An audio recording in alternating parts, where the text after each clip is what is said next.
We over here chilling. I'm stuck at Union Memorial Hospital.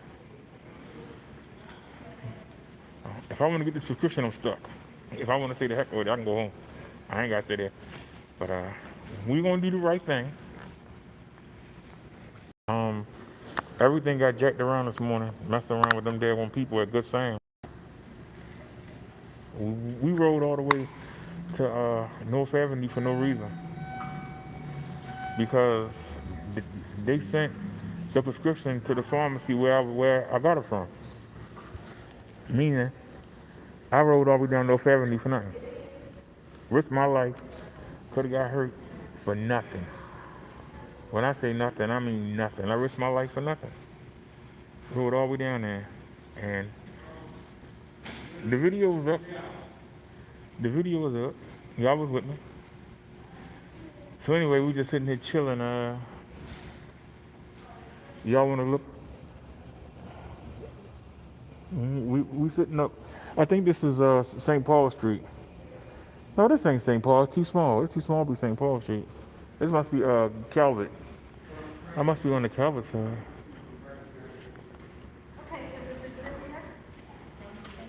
Matter of fact, if I'm correct, no, this don't look like it. No, this ain't the side. I was trying to see where Bessie chained up at. There you go. So we only used half of the bike battery up. I'm trying to think of where I want to ride to today. I'll let y'all decide. Do y'all want to ride? Y'all want to continue where we was before, or do y'all want me to go out to the good neighborhoods where the $1 million houses are? What are y'all in the mood for? Y'all want me to go out Charles Street and finish the bike ride where we got stranded at? You think Bessie can finish that ride? Do y'all think Bessie can finish that ride?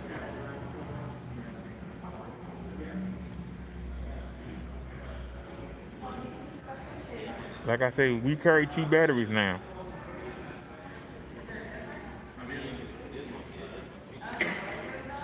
But that's gonna be dangerous though. I ain't gonna lie to y'all. That's a lot of winding roads. You got D out there. This could really be dangerous. Now the good news is this is the beginning of the month, so I can call me an Uber and get home if need be. But it's risky. Let me tell you, it's risky to ride out there. Yeah, some of y'all are wondering. Yeah, I'm representing both teams today. Got my Oreos on, and we got our Ravens. We got our Raven gear, so we good to go. We representing both. Right now, we just sitting here. They said it's gonna take half an hour to put a prescription, and it was like 250. So I figured I'd come live. Like I said, it's a beautiful day, so it's a beautiful day today.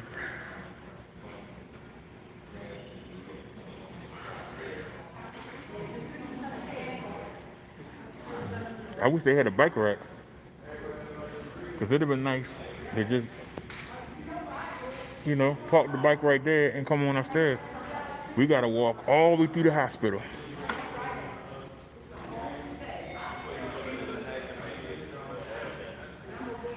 Which I need to exercise. I need to find a track where I can just go walk around. I need to find a track.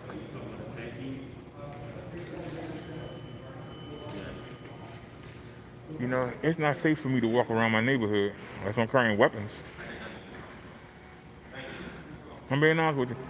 It ain't safe. But I think we need to start walking around. That's what the problem is. So it's 3:07. I was thinking about going to the cafeteria and getting something to eat, but I already ate. I had I had shrimp and pasta, and I had 4 tangerines. So I'm not hungry. So it would make sense to go buy something to eat. To buy something to eat. Then I'm going to go to the bathroom, and then I'm gonna be whizzing every minute. So I'm trying to maintain. We got 25 minutes to go. Hopefully they don't put me out of here. I am a paying customer. Hopefully they don't put me out. I was really surprised by my sugar though. I don't understand. I ate all 4 of those donuts. I didn't eat them at the same time, but I ate 4 of them. My sugar was 127. How? I ate 4 of them donuts. I ate half of one of them. Y'all saw them thick steaks I got? I ate half of one of them. I had shrimp and pasta.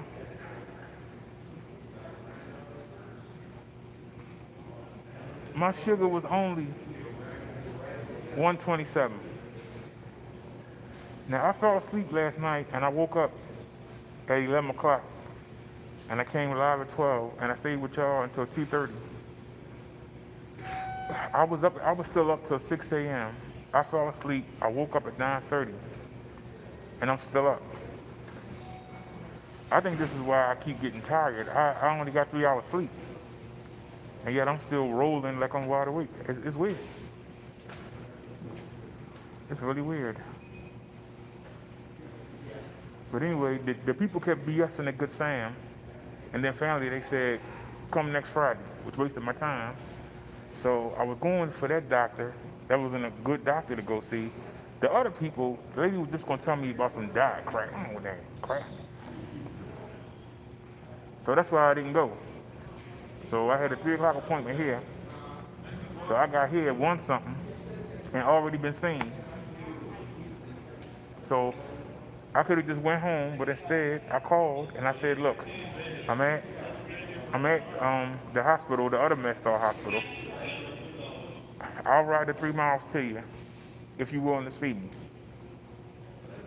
They said, come Wednesday. So we got to go Wednesday. So they're wasting my time. I don't like my time being wasted, okay? But they're wasting my time, all right? So we going to have to go back up there Wednesday. So we have to go to the other doctor Friday. We go to them Wednesday. And that's good because the Raven shirts that I bought, they'll be here. And so I'll be ravened out when we go to the doctor's.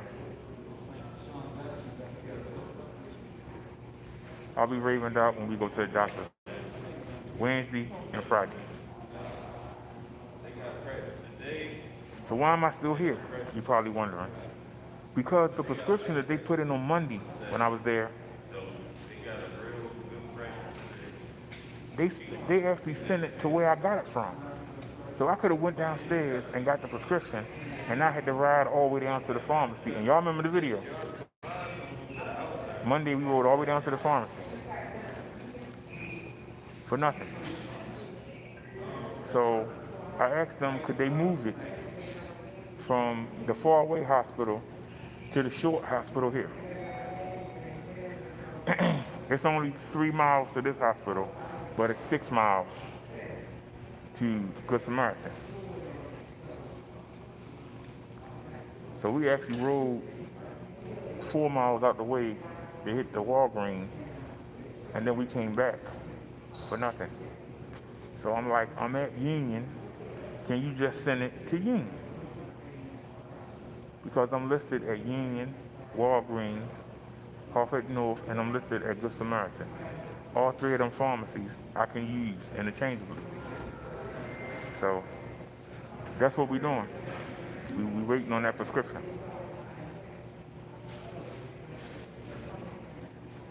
I'm almost out of it.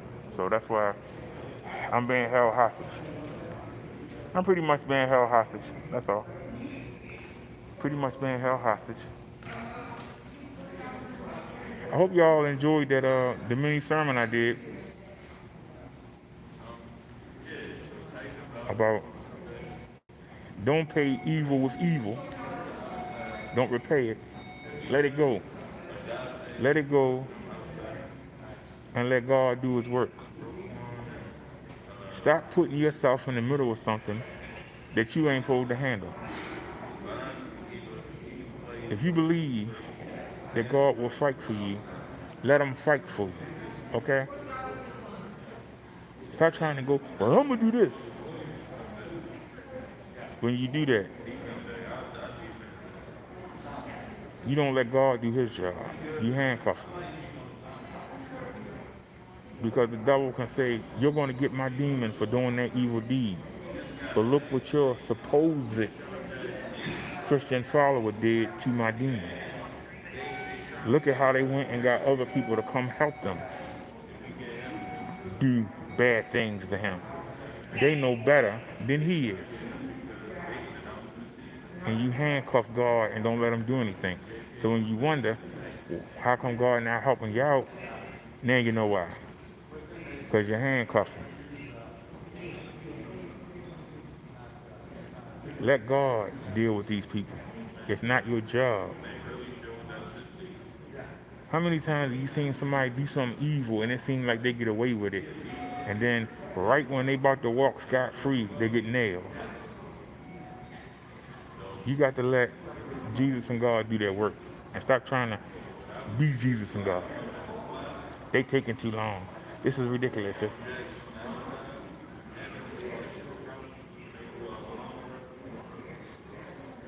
You're not God. Stop trying to be God. You're no better than the devil. He's trying to be God. When you say, put on what God say, I'm going to do what I want to do, you're doing the same thing the devil is. You ain't no better. You're no better. Keep that I feel and keep that I think. Keep that in your head. Don't let the words come out your mouth and don't do no action with these. Don't do no action with these, whether you're writing, using your fists, whether you're texting. Keep that to yourself and sit back and wait. Enjoy your life and stop plotting evil things to do to other people. That's not what God wants you to do.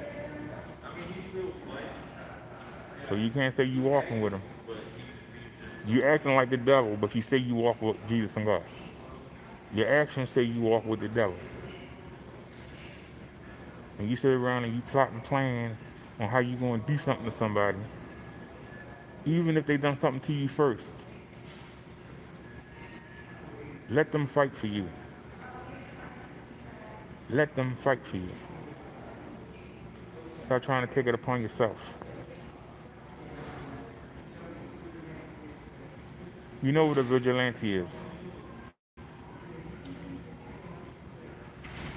Don't be a vigilante.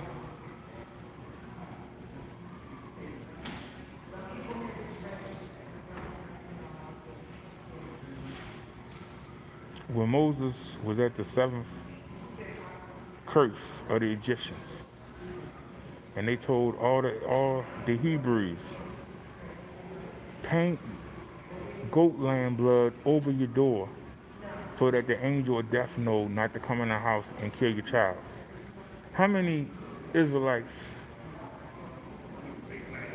many Hebrew people, how many people you think died anyway because they were like, I ain't putting no blood over my door? Put on Moses. Every time he go up there, something bad happened. They treat us worse. How many people you think actually died? For all the ones that made it out of Egypt, how many of them you think lost their firstborn? How many of them you think lost their firstborn? Because they're like, man, I ain't paying that much no mind. I'm going to do what I want to do. They no different than the devil. Because he said, I'm in a good position under God. But you know what? I want to be God. And when you say, put on what he say, you're saying you want to be God. And that's a fact.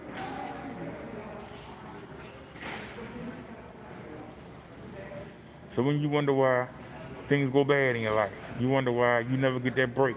You wonder why you never get rescued from anything. That's the reason why.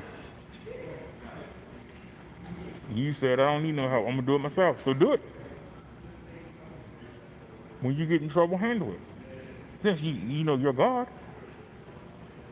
handle it.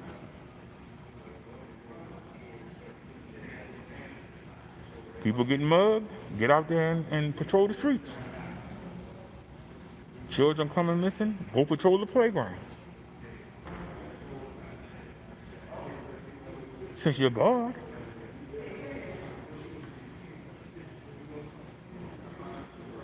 But you only want to handle the issues that you care about. That's not godly, that's selfish. You want to keep doing what you want to do. So are you going to be obedient to God and follow his will, or are you going to force your own will? If you're forcing your own will, like I said, you know better than the devil, because that's what he's doing. He's saying, I don't want to listen. I want to do what I want to do. And you're doing the exact same thing. How are you any better?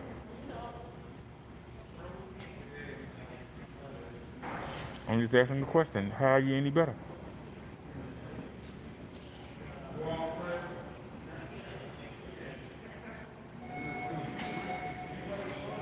How many times has somebody said, I got this, stay out of it? And you right in there, no, I'm gonna.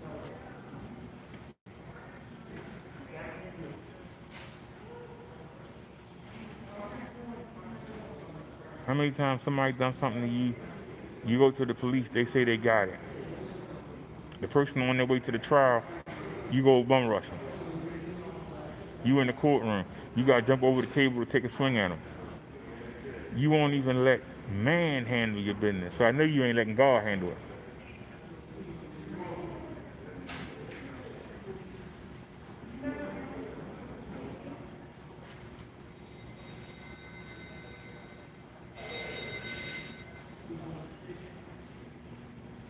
If you got faith, you don't know how many times somebody has done something to me, and I've seen them get in trouble, and I just sit there and laugh. They were like, you should have went, I actually have nightmares. I can name you 50 people that I would like to roll up on right now and beat the crap out of. 50. But you know what? Ain't none of them doing good. None of them are doing good. And I ran across a couple of them.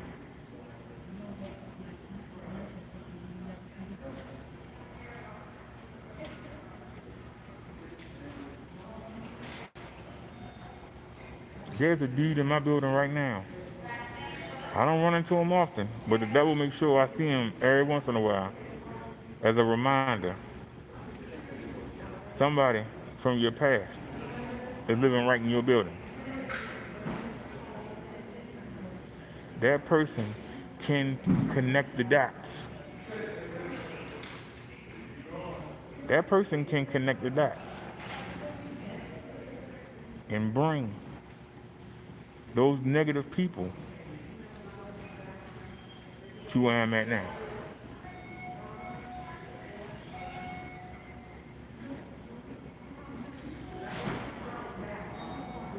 But because I mind my business, I stay out the way. He'll see me and then forget that he saw me. And maybe when he get around the boys, he don't say, hey, guess what? Brother Derrick is in my building. Y'all want to come see him? It ain't happened yet. I don't think it is. Because I'm not doing anything.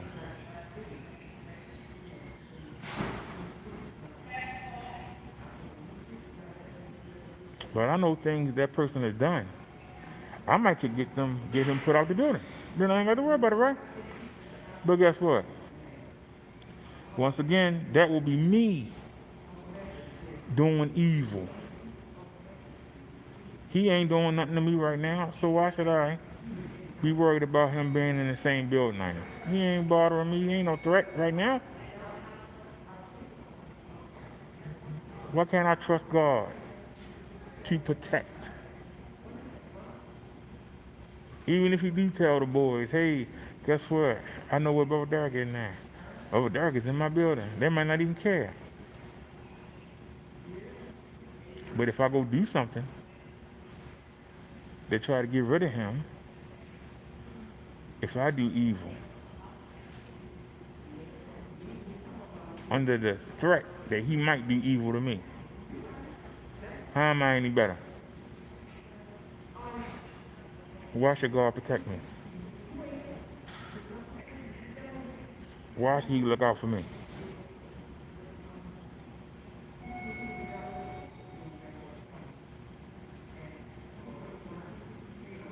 I'm in the projects right now. But all the things that you hear about what go on now, I'm not in the middle of any of it. And I live right smack in the middle. Because I'm a child of God. I can live anywhere.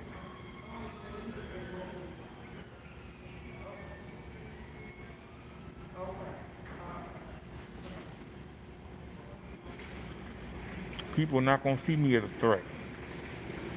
They're not going to see me as a hindrance. They're not going to pay me any mind. They'll pay the bike more mind than me. They'll pay the Raven gear more mind than me. I'm not a threat. And when somebody pick on somebody that's not a threat, other people take notice. He don't bother nobody. Why you bothering him? Well, I don't know. And he don't hang with us. He don't do what we do. There's something strange about him. Hey, he not causing no problem. Why you messing with him? Why are you trying to make a problem? And this is the problem that we have. We feel if somebody not doing what we want them to do or what we think they should do, we should go pull them up. Like the dude that pulled me up, why are you bringing that bike in the building? Why do you care? If security ain't saying nothing about it, why are you saying something? Are you security now? But see, something in his mind, there's a voice in his head saying, hey, I got an issue. I feel some kind of way about this guy bringing this bike in the house. I don't leave it in the hallway. I don't leave it in the lobby. I take it in the house. So why does he have an issue with me bringing the bike in? He listening to the voice in his head. Somehow I'm getting over because I'm allowed to bring my bike in the house. Like when I used to bring the bike in the hospital. We did it for over a year. But one person had a problem with it, didn't it?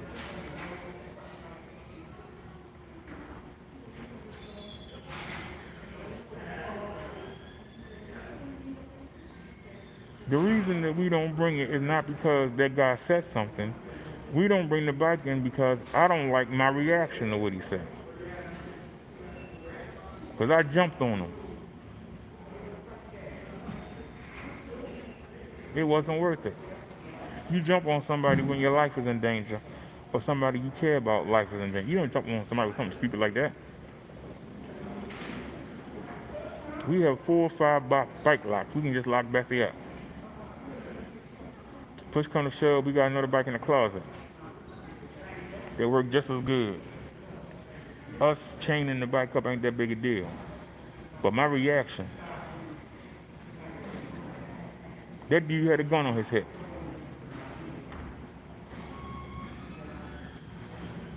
My reaction was not minister-like. My reaction was not God-like. That's why we don't bring it in.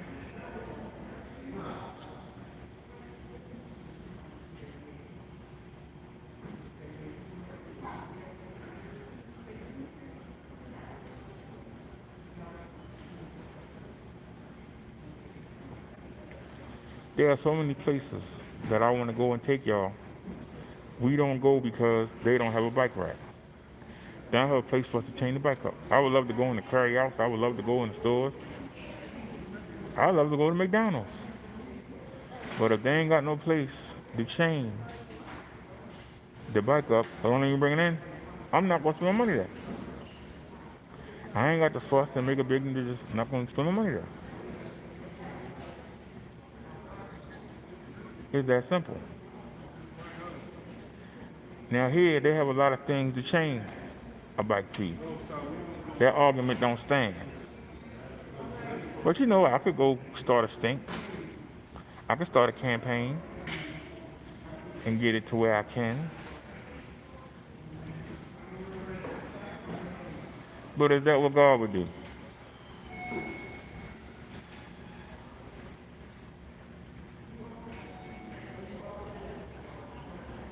Give Caesar what is Caesar and give God what is God. God wants you to follow his will and be a representative of the benefits of doing his will. He don't want you to go out there and be a fool.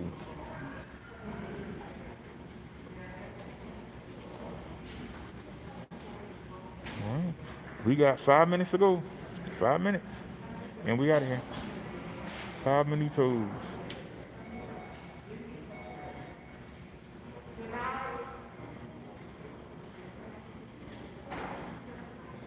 Stop worrying about what other people doing and worry about what God got planned for you.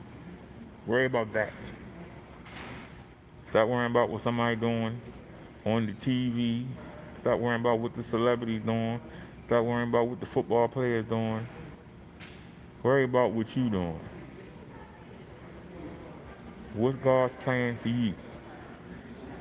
His plan for me is to talk to you. That's the plan he got for me.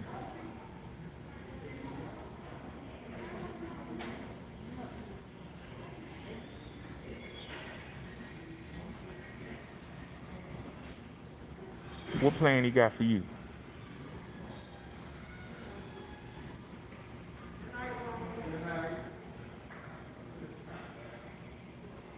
I've been given the information,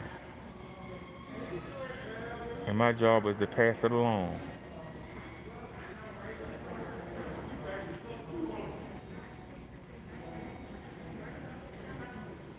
Your job is to receive it and apply it to your life.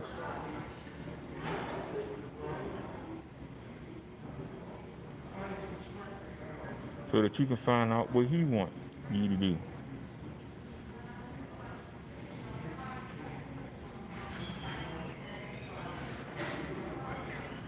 Another word for preacher is teacher.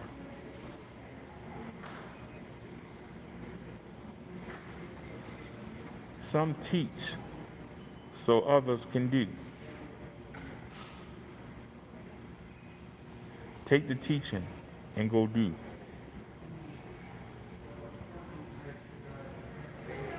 Take the words and put them to work in your life. It don't matter how I look. It don't matter where I live. Ain't nothing wrong with the words that come out my mouth.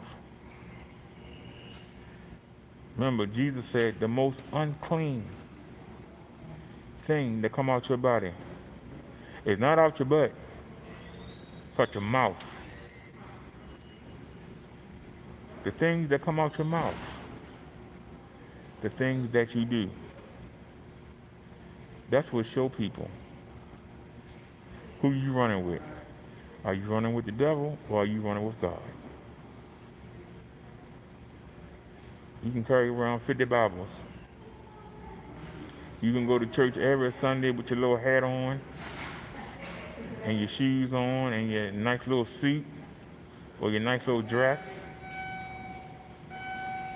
All that don't mean nothing.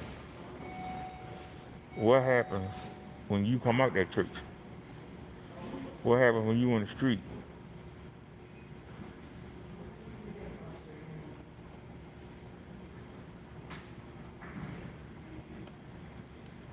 You see me talk to people that don't even talk back. Do I get mad? Nope.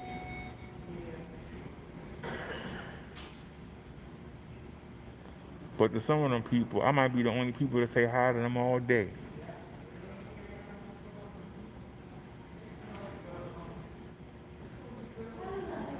You gotta stop being negative. Sorry, y'all. We on the Obama phone, and we letting the Samsung is charging. We're gonna go get the prescriptions, and then when we get outside, we'll go live on the Samsung. I'm not gonna walk through the hospital. I'm over here in the corner, and I got y'all looking out the window, so we're not having no issues. But like I said, give me 10 minutes, and I should be live again, and we'll be outside on the bike, and we'll go hit the market and maybe ride around a bit. It depends. I might just go home. But it's a beautiful day out here. I mean, it's beautiful. You can see it's gorgeous outside.